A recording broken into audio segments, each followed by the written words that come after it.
अस्सलाम वालेकुम वरहमतुल्लाहि वबरकातुहू। ये बहुत ही इंपॉर्टेंट पॉइंट है कि मालिक से क्या मांगे। हमें यकीन है कि हमारा रब है, मालिक है, और वो हमारे इतने करीब है जितना गर्दन का नस, दिलों का हाल जानता है, मन में कोई बात आती है सुनता है। तो मालिक से हमें क्या मांगना चाहिए? बहुत सारी चीजों के लिए दुआ करते हैं। कभी कोई बीमार पड़ गया तो दुआ करते हैं, कभी कोई डॉक्टर बनने के लिए दुआ कर रहा है, कोई स्टूडेंट इंजीनियर बनने के लिए दुआ कर रहा है, कोई पैसा कमाने के लिए दुआ कर रहा है, कोई पैसा मांग रहा है, कोई धन मांग रहा है, कोई घर मांग रहा है, कोई गाड़ी मांग रहा है, बहुत कुछ मांग रहा है। लेकिन जो सबसे अहमियत वाली चीज है, जो सबसे इंपॉर्टेंट चीज जो हमें मांगना चाहिए, वो हमें ज्ञान मांगना चाहिए, नॉलेज मांगना चाहिए, जिसको इल्म कहते हैं, इल्म मांगना चाहिए। Knowledge is the ultimate liberator of humanity. Knowledge ही सबसे बड़ी पूंजी है, सबसे बड़ी दौलत है। इससे बड़ी दौलत, इससे बड़ी पूंजी नहीं है। तो हमें मालिक से सत्य का ज्ञान मांगना चाहिए। वो ज्ञान मांगना चाहिए जिससे हम मालिक को पहचान सकें। वो ज्ञान मांगना चाहिए जिससे हम मालिक तक पहुंच सकें। वो ज्ञान मांगना चाहिए जिससे हम मालिक के रास्ते पर चल सकें, ताकि हम मालिक को समझ सके। हमें वो ज्ञान मांगना चाहिए जो छुपा हुआ है। देखिए, नॉलेज दो तरह का होता है। एक होता है एक्वायर्ड नॉलेज, एक होता है रिवील्ड नॉलेज। एक्वायर्ड नॉलेज वो है जो इंसान तरक्की करते हुए सीख रहा है। मैथमेटिक्स है, फिजिक्स है, बायोलॉजी है, एम्ब्रायोलॉजी है, जो भी चीजें इंसान धीरे धीरे वक्त के हिसाब से सीख रहा है। रिवील्ड नॉलेज, रिवील्ड नॉलेज वो है जो ईश्वर रिवील्ड करता है, अल्लाह रिवील्ड करता है अपने दूतों को।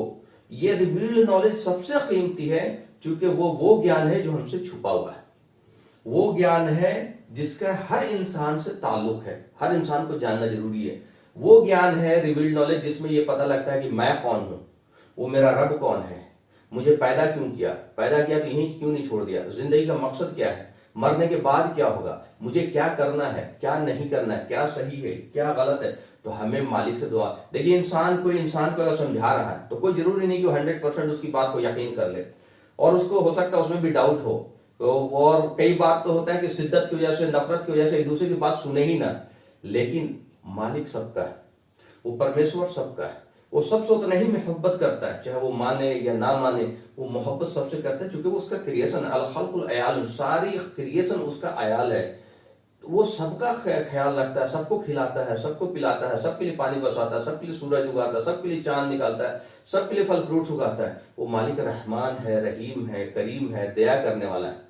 तो ऐसा मालिक जो है, उससे अगर आप ज्ञान मांगेंगे और अगर वो ज्ञान देने पे आ गया, तो वो हमेशा आपको सही ज्ञान देगा, जिस पे आपका दिल जम जाएगा, जिस पे आपको यकीन हो जाएगा। तो अगर आप ऐसे कंफ्यूजन में हैं कि आप किसी की बात भी नहीं सुनना चाहते, न खुद पढ़ना चाहते, न खुद समझ में आ रहा है, न खुद किसी की बात समझ में आ रही, तो आपको लौ लगाना चाहिए मालिक से। मालिक को ध्यान करना चाहिए। और वो मालिक कौन है? अकेला है, एक है, बेनियाज है, और वो मालिक हमारी दिलों का हाल जान रहा है। तो उससे क्या मांगना चाहिए? हमें नॉलेज मांगना चाहिए, ज्ञान मांगना चाहिए, इल्म मांगना चाहिए। इसलिए मालिक के एक नाम कुरान में हादी, हादी कहते हैं हिदायत देने वाले को, गाइड करने वाले को, रहनुमाई करने वाले को, इंसान को एक अच्छी जिंदगी जीने के लिए, कामयाब जिंदगी जीने के लिए, ताकि दुनिया में भी चैन सुकून से जिए और मरणोपरांत जो है वो बेहतरीन इनाम की जगह पहुंच जाए। तो उसके लिए जरूरी है कि उसको प्रॉपर गाइडेंस मिले, और वो गाइडेंस मालिक ने दूतों के जरिए इंसानों को पहुंचाया है। और अगर उसके बावजूद भी हमारे अंदर कंफ्यूजन है, तो हमें दूतों के जरिए जो किताब है, जो आखिरी किताब है, कुरान पढ़नी चाहिए। कुरान में वो सारे सवाल का जवाब है जो एक इंसान को चाहिए, सारे सवाल का जवाब। मैं कौन हूं, कहां से आया हूं, किस लिए आया हूं, क्यों पैदा किया गया, मरने के बाद, वो सारे सवाल का जवाब है। और उसके बाद भी अगर आपको कोई कंफ्यूजन है, तो डायरेक्ट मालिक से लो लगाइए। वो मालिक आपके इतना करीब है जितना गर्दन के नस। उससे कहिए, ए मालिक, ए अल्लाह, ए परमेश्वर, हमें सत्य का ज्ञान दे दे। वो ज्ञान दे दे जिससे मैं सत्य को जान लूं, और वो ज्ञान दे दे जिससे मैं सत्य के पथ पे चल सकूं। व आखिर दावाना अल्हम्दुलिल्लाह रब्बिल आलमीन।